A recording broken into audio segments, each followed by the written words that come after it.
영상 예배 시간에 이것만은 꼭 지켜주세요. 첫 번째, 집에서 드리는 영상 예배와 성전에서 드리는 예배 모두 똑같이 하나님께 드려지는 예배예요. 온 마음과 정성을 다해 예배드려요.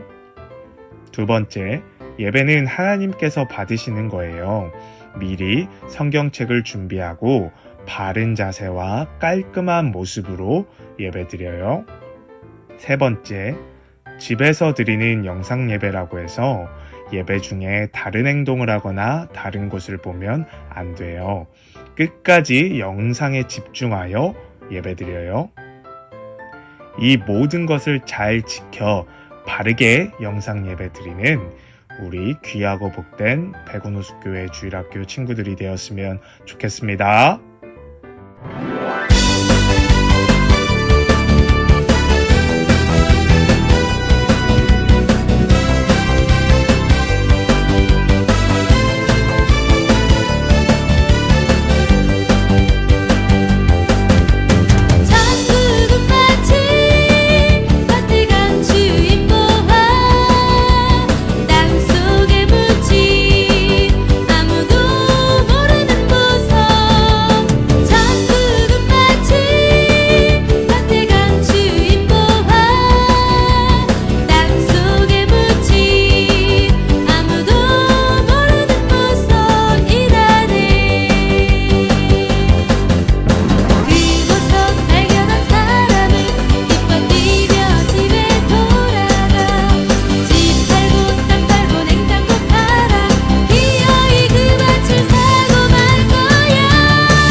사랑하는 유초등부 친구들 한 주간 잘 보냈나요?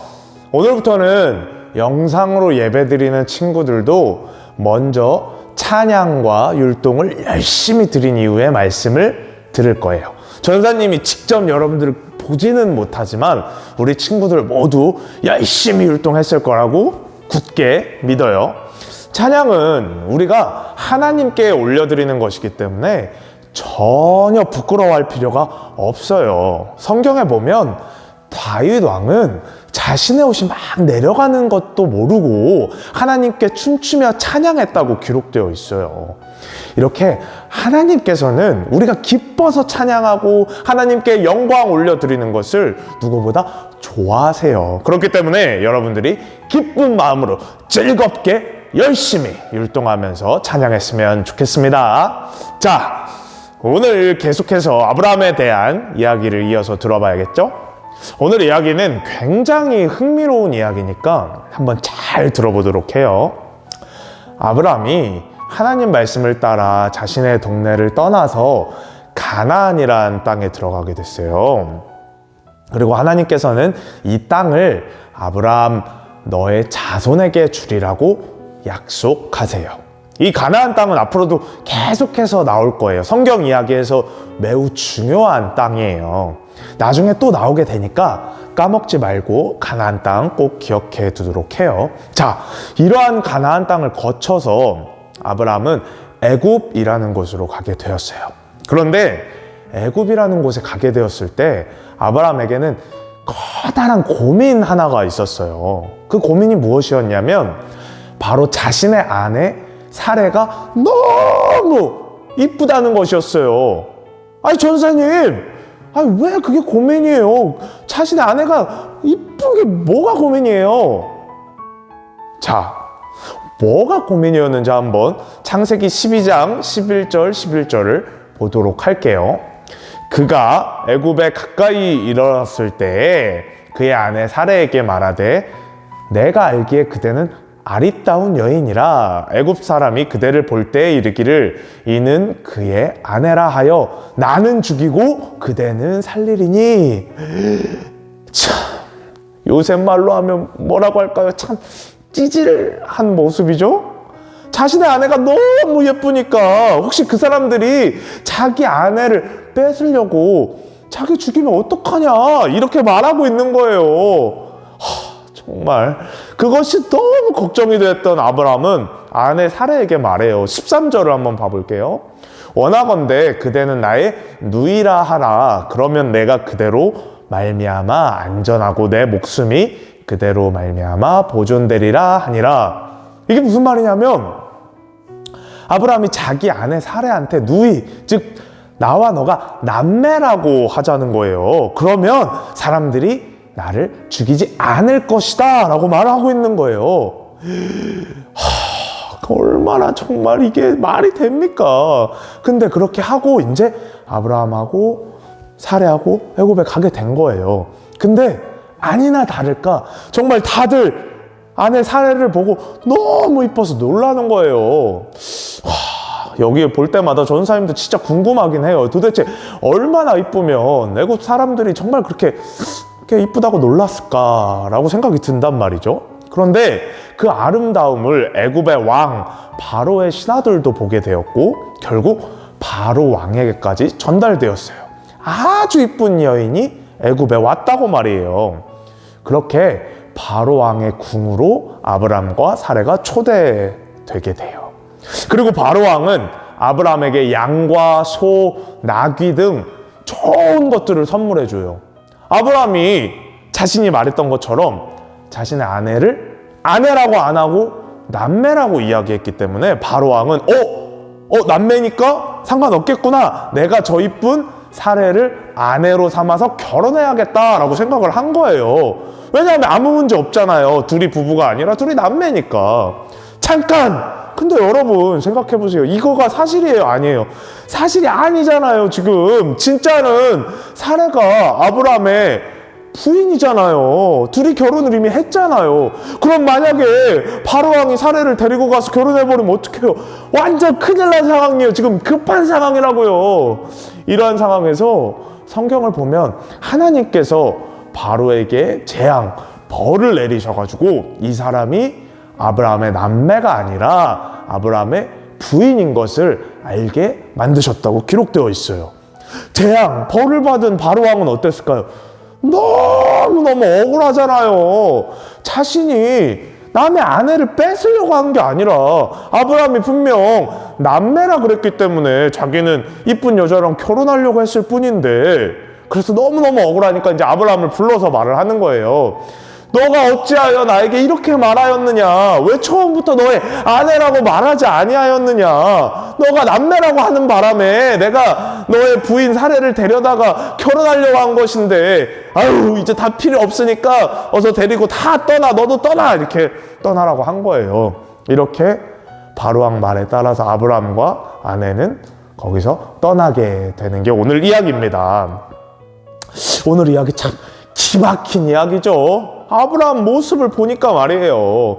아내인 사레가 너무 이뻐서 혹시 이 아내 때문에 자신이 죽을까봐 남매라고 속이고 그 일로 바로 왕에게 아내를 빼앗길 뻔하고 그런 거를 보면 참 아브라함 모습이 너무 부족한 사람이라는 생각이 들죠. 근데 여기서 한 가지 궁금한 게 생겨요. 그렇다면 성경에서는 왜 아브라함의 이런 좋지 못한 모습, 아니 좋은 내용만 기록하면 되는데 좋은 내용만 쓰면 되는데 왜 좋지 못한 이런 내용도 써놓은 걸까요? 왜 그런 것 같아요, 여러분? 그 이유는 바로 아브람도 완벽한 사람이 아니라는 말을 해주고 싶었기 때문이에요. 아브람이 처음부터 완벽한 사람이어서 우리가 이야기했던 믿음의 조상이 된 것이 아니라 오늘 모습처럼 모자라고 부족하고 연약한 면이 많이 있는 사람이었지만 하나님을 믿고 의지하고 성장하여 그러한 사람이 되었다는 것을 말해주고 있는 거예요. 이 세상에는 완벽한 사람은 없어요. 완벽하신 분은 하나님 한 분밖에 안 계세요. 우리는 완벽할 수 없기 때문에 늘 하나님을 의지하고 우리의 그 연약한 점들을 잘 고쳐달라고 이렇게 기도해야 되는 것이에요. 우리 친구들 혹시 자신의 연약한 점 또는 자신의 단점이 무엇이라고 생각하나요? 전사님은 우리 친구들이 생각하는 그 연약한 점, 단점들을 하나님을 의지해서 기도해서 잘 고쳐 나갔으면 좋겠어요. 그래서 하나님께 더욱 귀하게 쓰임받는 멋진 유초등부 친구들이 되었으면 좋겠습니다. 우리 함께 기도할게요. 하나님 아버지 감사합니다. 오늘은 아브라함 이야기를 배웠습니다. 아브라함은 애굽에 가게 되었을 때 아내 사레가 너무 이뻐서 혹시 그것으로 인해 자기가 죽임당할까봐 아내를 남매라고 속였습니다. 이 모습을 볼 때 아브라함도 참 연약하고 부족한 사람이라는 것을 우리가 알 수 있습니다. 하나님, 우리도 아브라함처럼 부족한 면이 많은 사람입니다. 사람은 모두 완벽할 수 없기 때문에 부족한 면이 있을 수밖에 없습니다. 그렇지만 하나님을 의지하고 나의 부족하고 연약한 면을 하나님께 기도함으로써 그 면들을 잘 고쳐나가고 그러므로 인해 하나님께 더 귀하게 쓰임받는 우리 유초등부 친구들 될 수 있도록 하나님께서 늘 도와주세요. 예수님의 이름으로 기도드렸습니다. 아멘.